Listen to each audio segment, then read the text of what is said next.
Hi everyone, today we are starting our Bridget Riley inspired op art drawing.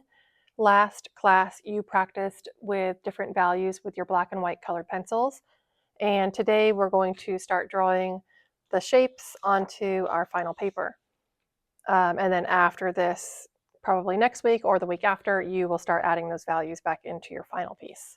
So you have these handouts with directions, step-by-step directions on your tables, and you will be following along. We're using a pencil first and then adding Sharpie starting at number 4. So number 1 says make a dot somewhere in the middle of your paper. This does not need to be straight in the center, just somewhere in the general middle section of your page, not near the edge probably. So let's say I'll put a little dot here. Now I'm not going to be pushing down super hard and making really dark lines with this right now, just in case I feel like I need to erase later on. So number 2 says use a ruler to make 8 lines starting at the dot to the edge of your paper. So if I take my ruler, I'm left-handed, so I hold the ruler with my right hand and I line up the ruler to the middle of that little dot and I hold it very still with my right hand. I'm going to put my pencil on the dot and I'm going to push against the ruler until it gets to the edge of the paper. That is 1 line. You're going to want to make 8 of them, and you don't want them all 8 on this section. You want them kind of evenly spread throughout the square. So I'm just going to kind of rotate and make lines going out until I have 8. Starting at that dot, pushing my ruler up against the point of my pencil, holding it very still the whole time, and then pushing my pencil up against the edge of the ruler all the way out to the edge of my paper. All right, I'm going to continue until I have 8 lines.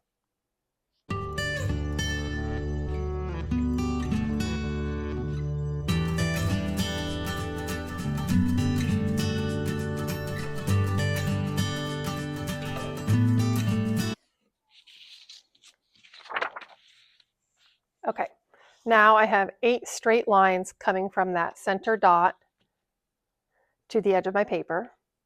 Number 3, draw curved lines as shown on every other triangle. So my curves are all going in the same direction, kind of like around. If there was a big circle, they would be curving out that way. And I'm going to do this on every other triangle. So if I look, it's like 2 stripes, right? So there's 2 lines here to make a stripe, and then there's 2 lines up there to make a stripe. So towards the middle, there's going to be a stripe, and near the outside edge, another stripe. Each stripe is going to have those 2 lines curving, and the bigger your curve, the more effective your 3D illusion is going to look in the end. Now, if you imagine that this triangle continues over here, this curve might be like all the way, this one might be going off the page. Like imagine that it would go to this side. And so I might just have these 2 lines right here near this corner, since this triangle is at this angle like that. Now these 2 have a very different angle. So I'm going to change probably this one. This one might be a little too much.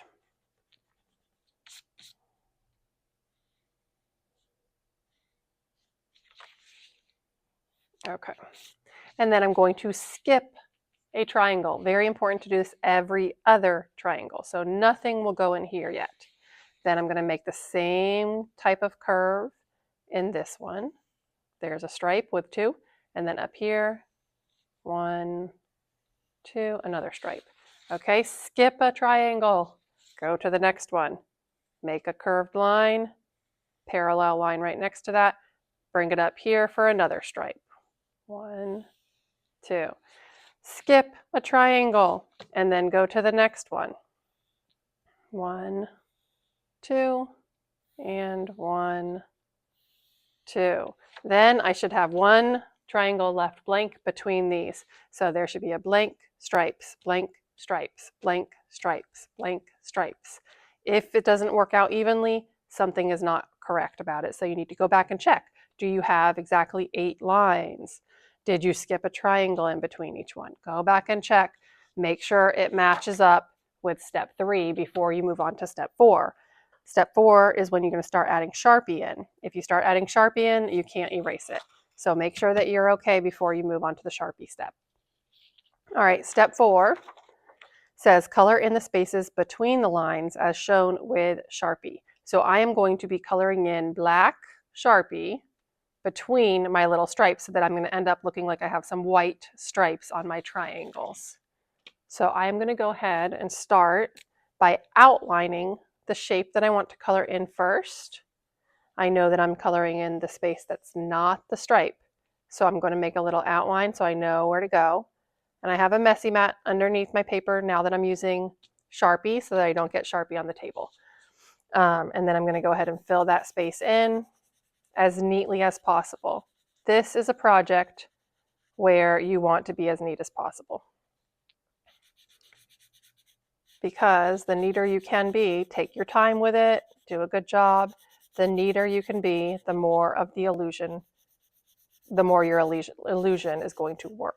So go slowly when you're going into smaller spaces and continue coloring. All right, so I'm going to keep going, outlining the space that I want to color in first, making sure I know where the edges are. And look, if I make a mistake and I accidentally color into the stripe a little bit, it's okay. Don't throw your paper away, please. I'm just going to fix that by making this stripe a little bit smaller right there. And then that's fine. No big deal. All right, I'm going to go ahead and finish coloring it in so that my paper ends up looking like step number 4.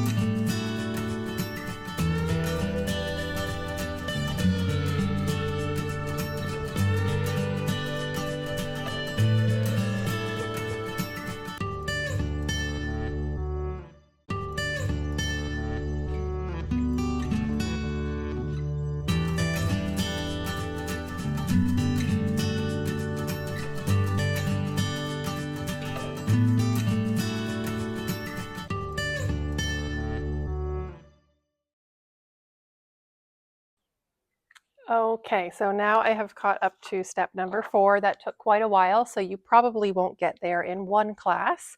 Even if you have just steps 1 through 3 completed and you start doing step 4, that would be a great place to be by the end of today. We'll continue with step 5 and 6 next class, and then after that we'll move on to the shading with the black and white colored pencils. So I hope you have fun, good luck, and be patient with yourself. All right.